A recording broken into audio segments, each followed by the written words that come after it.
선행이냐 현행이냐 너무 잘하고 있다고 다음 단계로 넘어가도 되는 거잖아요.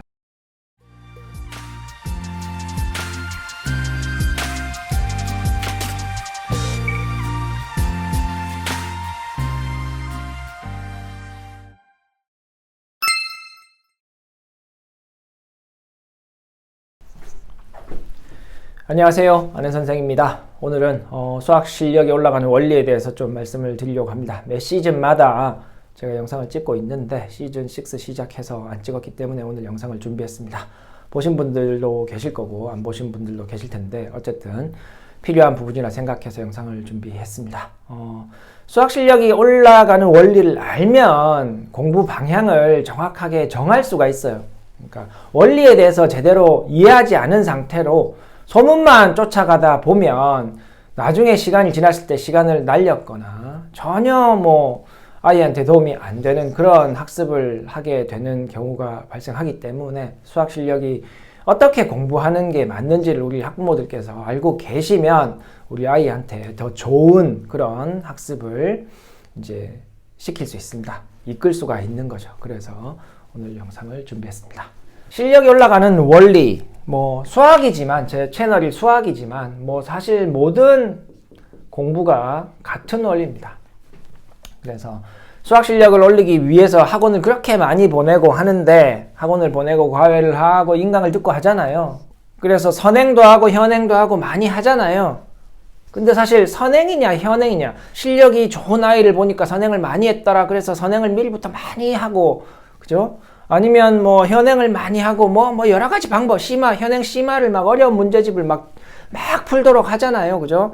예, 그런 것들은 사실 이제 그냥 우리가 설명하기 편하게 이렇게 구분 지어 놓은 겁니다. 선행이냐 현행이냐. 학년이 바뀌는 거에 의해서, 그죠? 선행이 현행이 되고 이렇게 되잖아요. 그러니까 이거는 이제 인위적인 거죠. 인위적 구분.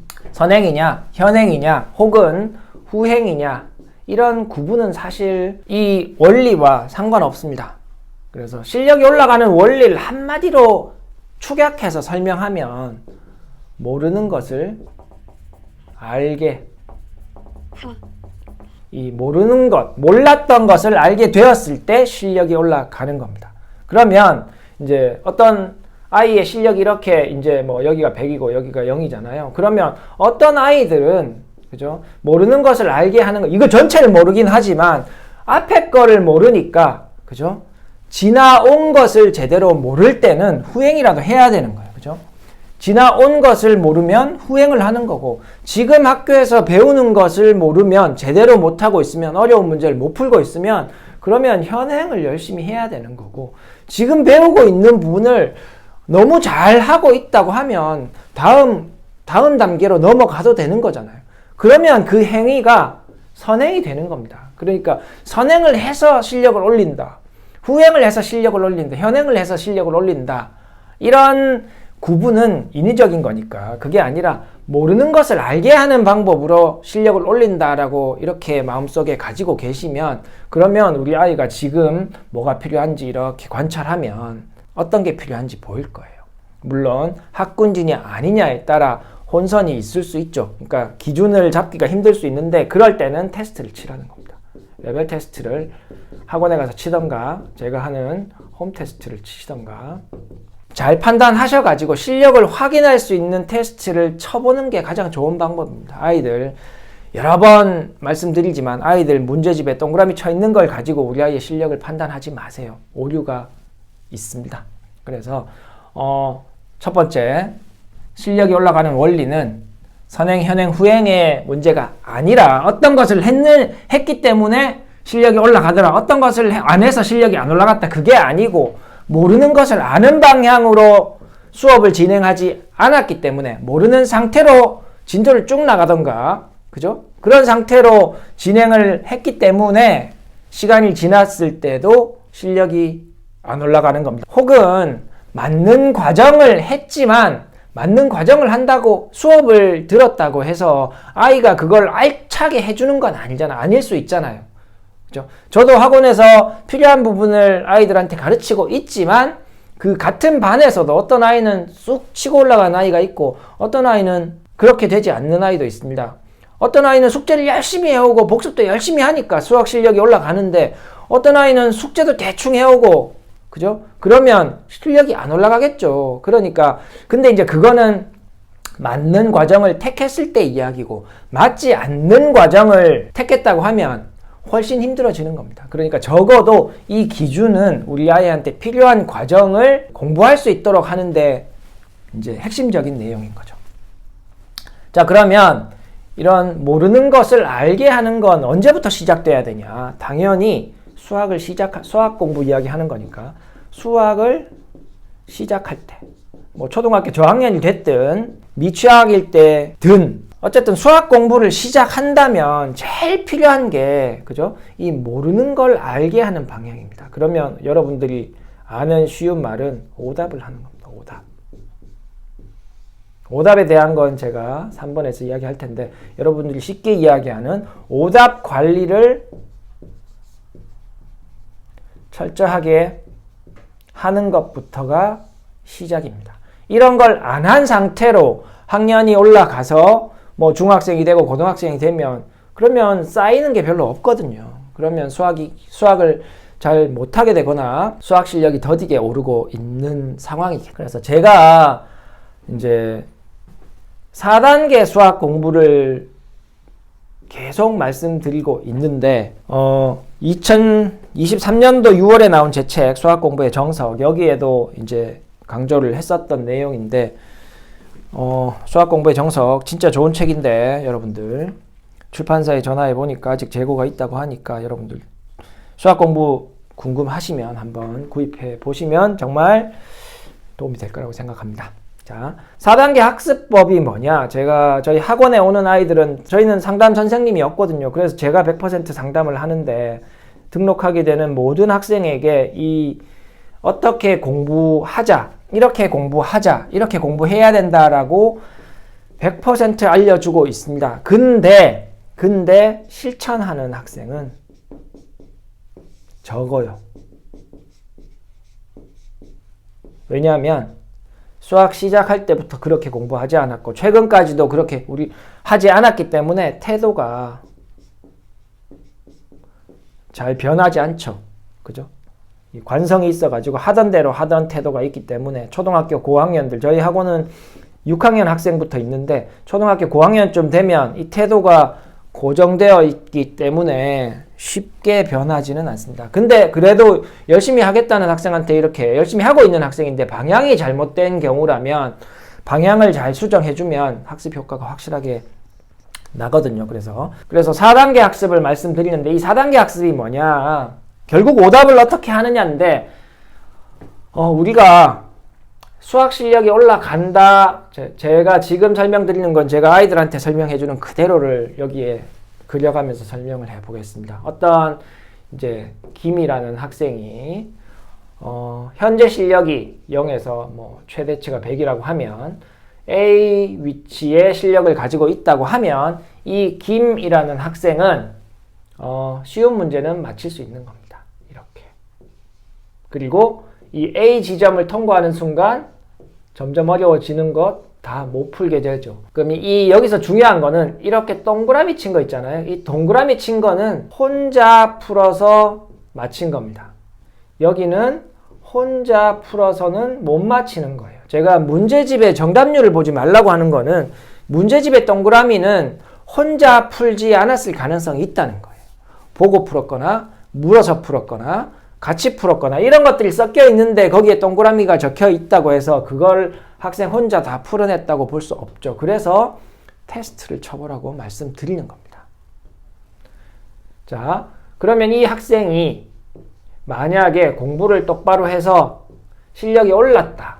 A가 A에서 만약에 B로 실력이 올랐다면 여기 그림에서 보면 간단하죠. 이 학생이 풀어낼 수 있는 범위가 과거에는 여기까지였는데 지금은 여기까지 풀어낸다는 거죠. 여기는 괜찮습니다. 또 공부를 하면 되니까. 그러면 실력이 올라간 부분은 이 부분입니다. 그림이 굉장히 좀 안 좋은데 그죠? 지저분한데 보시는데 문제 없을 거라 그래요. 그래서 이 부분에서 실력이 올라간 겁니다. 이 부분이 뭐냐면 내가 모르는 부분을 찾아가지고 맞힐 수 있게 되면 되죠. 알게 되면 되죠. 이 문제는 모르는 문제, 이 문제는 아는 문제가 되는 겁니다. 이 아는 수준이 중요한데 이 아는 수준은 뭐냐 하면 혼자 풀어서 맞힐 수 있어야 되는 거예요. 같이 푼 건 의미가 없는 거예요. 그래서 모르는 문제를 찾아서 혼자서 완벽하게 풀 수 있게 하면 되는데 거기에 과정이 4단계로 구분할 수 있다는 겁니다. 자, 그러면 첫 번째 단계는 뭐냐 하면 일단 첫 번째는 내가 뭘 모르는지를 찾아야 되기 때문에 뭘 모르는지를 알아야 되잖아요. 뭘 모르는지를 찾으려면 첫 번째는 일단 풀기를 해야 됩니다. 문제 풀기를 해야 됩니다. 혹은 질문을 누가 해줘야 되죠. 답변을 들어야 되니까. 그래서 이 풀기를 보통 학원을 다니면 숙제죠. 숙제. 안 풀어본 문제를 푸는 것. 그래서 숙제를 해와라 이렇게 이야기를 하게 되고 이 숙제를 열심히 풀고 나면 이제 2단계를 할 수 있는 거예요. 열심히 풀어왔다면 2단계는 채점이 되는 겁니다. 채점. 풀어온 것을 채점합니다. 진짜 혼자서 풀어서 정답을 끝까지 구해낸 것만 동그라미를 쳐야 하고 혼자서 풀거나 누구의 도움을 받은 문제는 다 틀린 표시가 돼야 되는 거죠. 그래서 숙제를 똑바로 하지 않으면 채점도 똑바로 안 되는 겁니다. 그래서 굳이 4단계로 구분해 둔 것은 각 단계를 정말 똑바로 해야 된다는 거예요. 그 시작은 숙제죠. 그 다음 채점을 똑바로 해야 되고 아이한테 채점을 맡겨두면 가끔 틀린 문제도 동그라미 치는 경우가 있습니다. 남학생들 많아요. 진짜로. 제가 수성고에서 17년째 수학 학원을 하는데 고등학생들도 있습니다. 채점을 자기한테 맡겨두면 자기가 채점하다가 옆에 애들은 맞고 나는 틀렸는데 뭐 왠지 그냥 그죠? 약간 맞힐 수 있었는데 틀린 거면 막 동그라미 치는 경우 있어요. 그래서 채점 진짜 똑바로 해야 되고요. 채점을 하고 나면 이제 세 번째 단계는 뭐냐 하면 선생님이 설명을 해줍니다. 혹은 힌트를 주죠. 힌트를 주면 풀리는 문제가 있을 거예요. 그죠? 이렇게 있는데 얘는 힌트를 주니까 내가 풀어내서 세모. 얘는 내가 조금만 더 생각해 보니까 뭐 맞힐 수 있어서 세모. 얘는 선생님한테 완전히 설명을 들어야 되는데 선생님이 시키는 대로 해보니까 답이 나오더라. 그 채점하니까 세모. 이렇게 되는 겁니다. 그러면 얘는 뭐예요? 얘는 아는 문제죠. 처음 풀어서 혼자 풀어서 맞췄으니까 아는 문제고 얘는 모르는 문제잖아요. 여기 있는 거. 그러면 얘는 삼각형은 뭐냐? 삼각형은 여기 어딘가에 있는 상황입니다.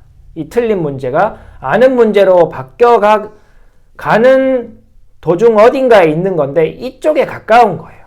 그래서 얘는 알 것 같은 문제입니다. 자, 그럼 아직 덜 끝난 거잖아요. 근데 95% 잡으면 좀 너무 그렇고 90%의 학생들은 여기에서 완전히 끝납니다. 어떤 아이는 성적이 안 좋을수록 숙제를 대충 하는 아이들이 있고, 그죠? 숙제를 어느 정도 채워오는데 덜 외우는 아이들도 있고, 숙제까지만 열심히 하는 아이들도 있죠. 근데 어쨌든 90% 이상의 아이들은 대부분 여기서 끝납니다. 학원을 다닌다고 하면 숙제하고 채점한 다음에 학원에 가서 선생님 설명 듣고 같이 푼 다음에 집에 가서 다시 숙제하죠. 그래서 90% 이상의 아이들은 집에서 하는 공부가 숙제가 전부다. 숙제 끝나면 다 한 줄 알아요. 근데 이렇게 해가지고는 결코 정말 탁월한 천재 같지 않으면 이래가지고는 그죠? 우리가 이야기하는 최상위권 고등학교에 올라가서 4% 이내에 그죠? 1등급 아이들 이렇게 되기는 거의 불가능한 거죠. 그래서 1단계, 2단계, 3단계는 했으면 4단계는 뭐냐? 4단계는 오답, 복습. 알 것 같은 문제를 다시 펼쳐놓고 아는 문제로 만드는 작업을 해야 되는 겁니다. 이거는 선생님 힌트 준 거 완전히 이해했어. 숫자 바꿔도 맞힐 것 같아. 이건 내가 실수해서 틀렸던 거니까 이거는 됐고, 이거는 선생님한테 설명 들었지만 이건 진짜 모르겠네. 선생님한테 좀 다시 물어봐야 되겠다. 뭐 이런 공부가 있어야 되는 겁니다. 이게 우리가 이야기하는 자기 공부. 그죠? 전교 1등의 비밀. 여러분들 전교 1등의 비밀 찾아보시면 보통 그냥 나와 있는 뭐 수치는 일단은 그렇게 중요하지 않고 자기 공부 시간이 하루에 3시간 있다. 뭐 이런 이야기 하잖아요. 그죠? 그 시간 자기 공부가 뭐예요? 자기 공부. 모르는 것, 제대로 똑바로 알지 못한 것, 엉성하게 알고 있는 것을 완벽하게 알도록 하는 시간에 쓰는 거죠. 그게 전교 1등의 비밀이잖아요. 그죠? 전교 1등이 괜히 전교 1등이 아닌 겁니다. 선행을 많이 해서 전교 1등이 아니고 자기 공부를 통해서 그죠? 배우는 것 말고 배운 걸 자기 걸로 만드는 몰랐던 거를 알게 하는 그 시간이 있기 때문에 그 친구가 전교 1등이 되는 거잖아요. 그죠? 그래서 수학을 잘하기 위해서 선행을 해야 되느냐, 수학을 잘하기 위해서 현행을 해야 되느냐, 후행을 해야 되느냐, 이건 사실 중요하진 않아요. 하지만 많은 아이들이 현행과 그 이전에 배운 것을 제대로 모르기 때문에 모르는 상태로 선행을 계속 나가는 건 별로 의미가 없잖아요. 이 원리에 의하면. 그러니까 제가 그렇게 말씀드리지만 실력을 올려야 되는 아이들, 2등급, 3등급, 2등급도 1등급 가고 싶잖아요. 그죠? 2등급, 3등급, 4등급 그 밑에 모두 다 현행 이하의 공부를 해야 되는 겁니다. 실력을 올리는 거는 모르는 걸 없애나가야 되고 지금 모르는 것, 옛날에 배웠는데 모르는 걸 그걸 다 없애야 실력이 올라가는 겁니다. 그걸 그대로 둔 상태로 자꾸 진도 나가면 그걸 모르기 때문에 앞으로 나가는 것도 제대로 모르는 거예요. 결국 시간 쑥 지나보면 하나도 모릅니다. 다시 해야 됩니다. 실력이 좀 좋다고 하는 아이들도 이 학군지에서 혹은 모의고사 1등급, 2등급 받는 아이들도 중학교 때, 초등학교 때 했던 선행 거의 남아있지 않습니까? 다시 해야 됩니다. 그러니까 그 이하의 학생들, 그죠? 3등급, 4등급 학생들이 막 지금 현행학습, 후행학습 이렇게 모르는 거 남겨두고 자꾸 진도만 쭉 나가는 거 해봤자 도움이 안 된다는 거예요. 왜? 원리는 지금 말씀드렸잖아요. 모르는 거를 없애나가야지. 모르는 걸 그대로 두고 진도 나가는 건 의미가 없기 때문입니다. 그래서 오늘 시간 얼마나 걸렸는지 모르겠지만 좀 필기는 조금 지저분한데 제가 여러분들한테 드리고 싶은 말씀은 충분히 드린 것 같습니다. 다음에 또 다른 내용으로 찾아오도록 하겠습니다. 혹시 관련돼서 질문하고 싶은 분은 댓글 달아주시면 제가 답글 써드리도록 하겠습니다. 다음에 또 다른 내용으로 찾아오도록 하겠습니다. 감사합니다. 안녕. 수학 화이팅!